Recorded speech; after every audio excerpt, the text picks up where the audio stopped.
Très chers amis, Shabbat Shalom Umvorach, ce Shabbat est très particulier. D'abord, parce qu'il y a on va lire trois lectures différentes dans trois Sifrei Torah. La première, c'est la paracha de la semaine, Teruma. Le second, c'est Parashat Rosh Chodesh, puisque nous serons demain Rosh Chodesh Adar, le deuxième jour de Rosh Chodesh, c'est-à-dire le premier Adar. Et nous lirons également dans le troisième Sefer Parashat Shekalim, le demi-cycle que chacun devait donner au Beth Amikdash pendant le mois de Hadar, à partir du premier Hadar, pour donner sa contribution aux, aux offrandes communautaires. Il y avait des offrandes personnelles, quelqu'un qui faisait un don d'apporter un korban, c'est une offrande personnelle. Mais il y avait les offrandes communautaires, c'est-à-dire les sacrifices quotidiens du matin et de l'après-midi, les sacrifices supplémentaires, le korban moussaf, les, les offrandes végétales, les kétorètes, etc. Donc tout ça, ce sont des offrandes communautaires qui devaient être achetées avec l'argent de la communauté. Une personne en particulier ne pouvait pas dire « je fais le don du sacrifice quotidien ». Non, le sacrifice quotidien devait être acheté avec l'argent communautaire. Et à partir de Rosh Chodesh Nissan, on devait utiliser le nouvel argent communautaire pour les sacrifices communautaires. Et donc ce nouvel argent était ramassé pendant le mois de Hadar. Alors c'est vrai que la coutume, c'est d'apporter cette offrande du demi-cycle. Aujourd'hui, bien sûr, on n'apporte plus des sacrifices, et donc l'offrande de demi-cycle n'est qu'un souvenir de ce don d'un demi-shekel que chacun devait faire, avait l'obligation de faire. Aujourd'hui, ce n'est qu'un souvenir qu'on apporte. On donne un demi-shekel en souvenir du demi-shekel que nous apportions à l'époque où il y avait le Beth Amikdash et où on accomplissait les sacrifices communautaires. Et notre coutume, c'est d'offrir ce demi-cycle. La valeur du demi-cycle, c'est de l'offrir le jour de Ta'anit Esther, à la fin, juste avant la lecture de la Megillah, pour nous rappeler que c'est par le mérite du demi-cycle que nous avons été sauvés du décret de Haman Aracha. On remarque donc ce passage de Machatzit Shekel, de Shkalim, c'est la première partie de la lecture dans la paracha Ki Tisa. Donc on reprend, ça c'est trois Sifrei Torah, trois lectures ce Shabbat, mais il y a quelque chose de particulier également, c'est que on lit la paracha de Teruma. La paracha de Teruma, c'est en quelque sorte la deuxième partie du livre de Shemot. La première partie était consacrée à l'esclavage en Égypte, les 10 plaies, la sortie d'Égypte, la traversée, la déchirure de Yamsouf, la traversée de Yamsouf, la manne, le Be'er, la manne par le mérite de Moshe, le Be'er par le mérite de Myriam, les Ananim par le mérite de Aaron à Cohen, les colonnes de nuée qui protégeaient le peuple d'Israël. Nous avons eu également la paracha de Yitro et de Mishpatim, donc les 10 commandements, le mont Sinaï, et Mishpatim, c'est la suite des 10 commandements. Et donc nous avons donc toute cette première partie, dont l'apologie, c'est donc le mont Sinaï et les 10 commandements, l'alliance avec Akadosh Baruch Hu. Et maintenant commence la deuxième partie du livre de Shemot, qui est consacrée à la construction du Mishkan. Le Mishkan, c'est le tabernacle, c'est le temple portatif qui accompagnait les bénis Israël dans le désert. Et on s'étonne, parce que finalement, le Mishkan n'a duré que 40 ans. Pendant les 40 ans Non, jusqu'à ce que le Beth Amikdash ait été construit, on a donc les 40 ans de désert, et ensuite les 400 ans depuis l'époque de Yoshua et des Shoftim, jusqu'à Shlomo HaMelech, et c'est à ce moment-là seulement que le Beth Amikdash a été construit. En tout cas, le Mishkan, c'était quelque chose normalement, de momentané. C'est vrai que les Chachamim nous disent que le Mishkan n'a jamais été détruit. Le Mishkan construit par Moshe Rabbeinu et Betzalel et tous les ouvriers tzadikim du désert, ce Mishkan n'a jamais été détruit. Il reste ganouz, c'est-à-dire caché, entreposé, caché pour la Hatid d'Avo. En tout cas, la paracha du Mishkan, donc il y a le bâti, et il y a les objets qui vont l'orner, qui vont s'y trouver, et il y a bien sûr également les vêtements du Kohen Gadol et des autres Kohanim. On remarque que pour ce passage-là, il y a quand même 5 parachutes les plus longues du livre de Shemot, ça veut dire à peu près la moitié du livre de Shemot, que pour le Mishkan. D'ailleurs, on n'en parlera plus. Dans le livre de Devarim, on ne parle plus du Mishkan. Bien que le livre de Devarim soit un résumé, un récapitulatif de ce qui a été dit dans les précédents Sfarim, on ne parle plus du Mishkan, on annonce seulement que lorsque les bénis Israël rentreront en Eretz Israël et s'en approprieront, ils devront construire un Beth Amikdash. Donc la paracha du Mishkan, elle prend une large place, très importante donc dans la Torah. De plus, on a un pasouk qui nous interpelle, puisque c'est marqué Ve'asuli Mikdash, Ve'shachanti Betocham. Ils feront pour moi un Mikdash, un sanctuaire, et je résiderai en eux. La Gemara pose la question, pourquoi c'est marqué au pluriel, je résiderai en eux? On aurait dû dire Ve'shachanti betocho, je résiderai en lui. Et la Gemara répond Ve'shachanti betocham, betoch kol echad ve'echad. Akadosh Baruch Hu va résider en chacun de nous. Le but du Mishkan et ensuite du Beth Amikdash n'est pas, entre guillemets, de cloîtrer Akadosh Baruch Hu dans une demeure dont il ne va plus en sortir, et nous ensuite on est libre de faire ce qu'on veut. Pas du tout.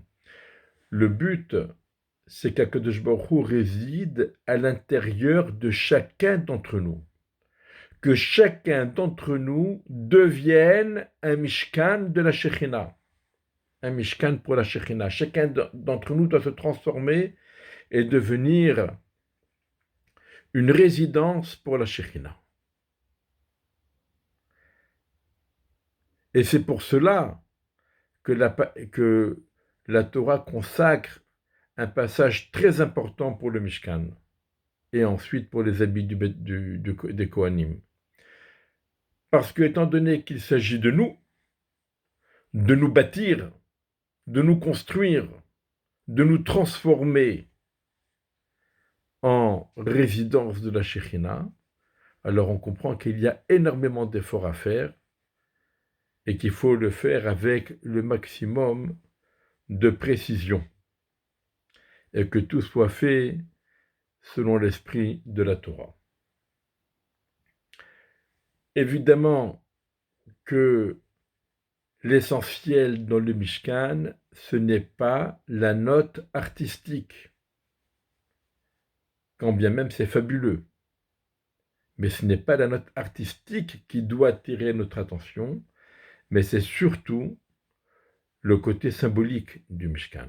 Chaque élément du Mishkan nous indiquer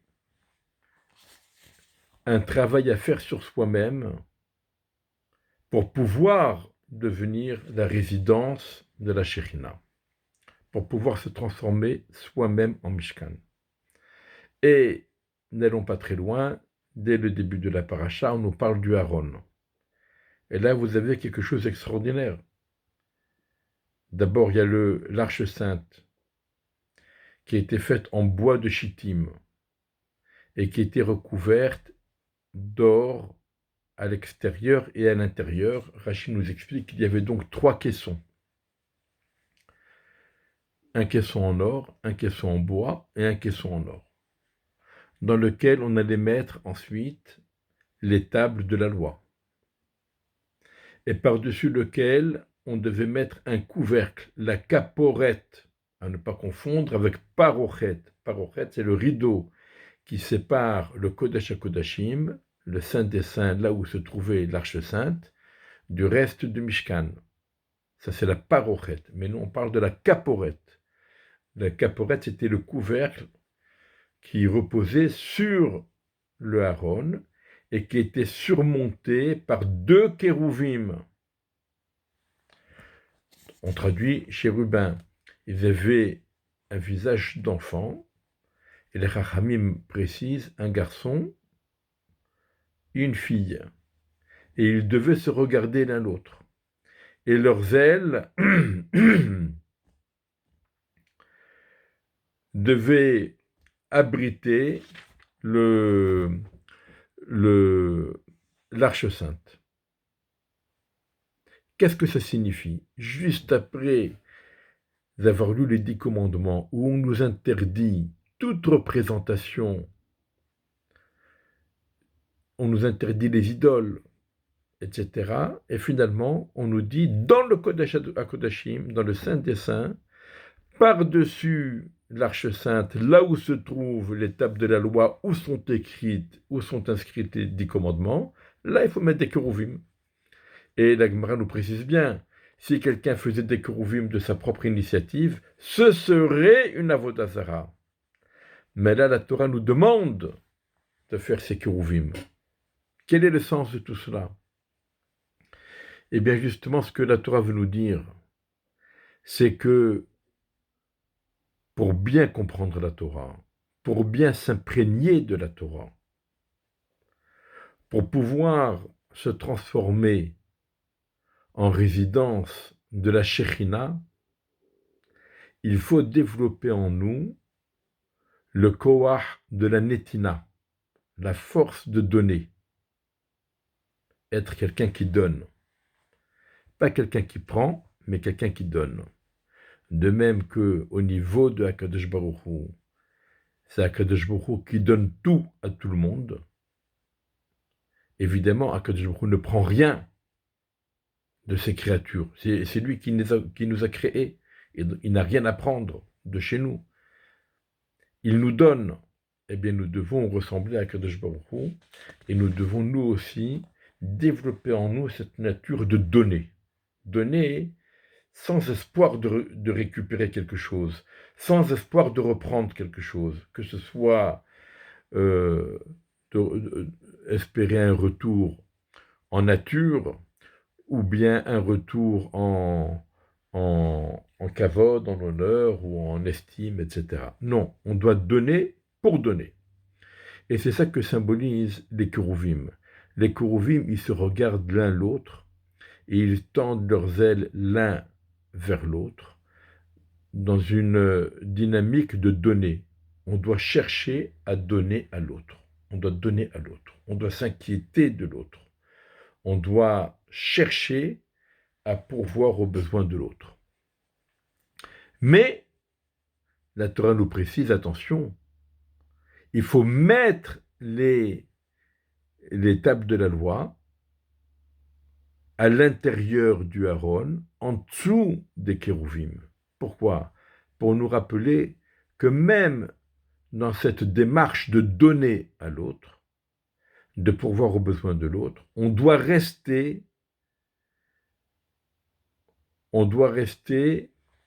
dans l'esprit de la Torah.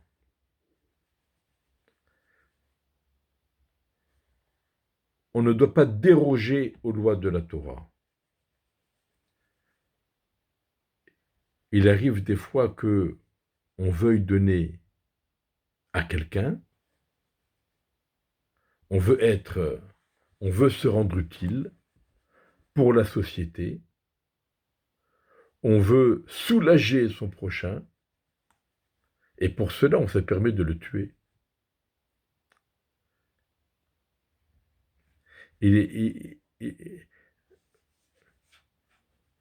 Au tout début, dans la deuxième moitié du XXe siècle, dans les années 60, un grand professeur, pour développer les vaccins et les améliorer, il s'est permis d'utiliser comme cobayes des enfants handicapés mentaux.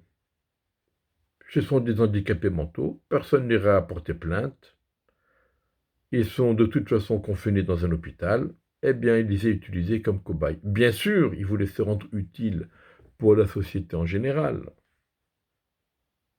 Il n'empêche qu'il s'est permis d'utiliser des êtres humains comme cobayes. Et bien sûr, il a été récompensé d'un prix, d'un grand prix en Amérique pour sa contribution à l'humanité. Ça vient, évidemment, ça vient d'une dynamique, d'une volonté de se rendre utile aux autres, d'une volonté d'aider l'autre, de pourvoir aux besoins de la société. Mais ça a dépassé le cadre de la Torah, et ce n'est pas permis, ce n'est pas autorisé. On ne fait pas ce qu'on veut, même si on a des bonnes intentions. On n'euthanasie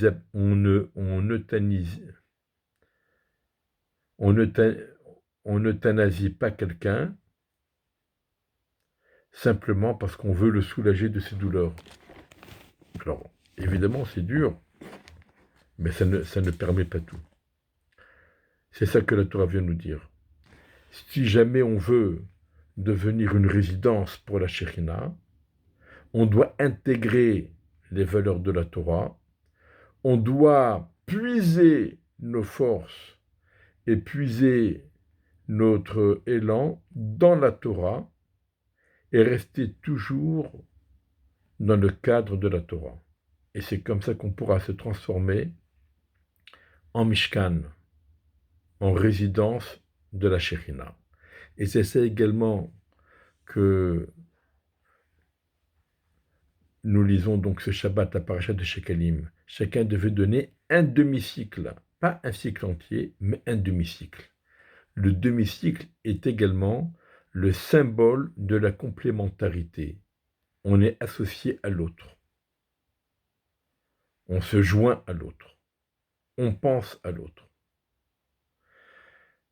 Voilà, très chers amis, Shabbat Shalom Umvorar, que ces quelques paroles de Torah soient l'Ilui Nishmat, mon très cher père, Avi Mori Rabbi, Raphaël Yechiel Yeloz, Ben Rabbi Shlomo, qui nous a quittés donc le 12 Adar,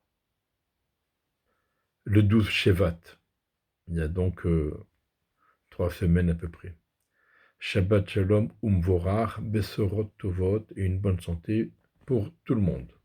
Des bonnes nouvelles du front, des prières, nos prières accompagnent comme toujours les soldats et les otages, que tous puissent rentrer victorieux, heureux, en bonne santé et entiers, chez eux à la maison le plus vite possible. Shabbat Shalom Umvorar.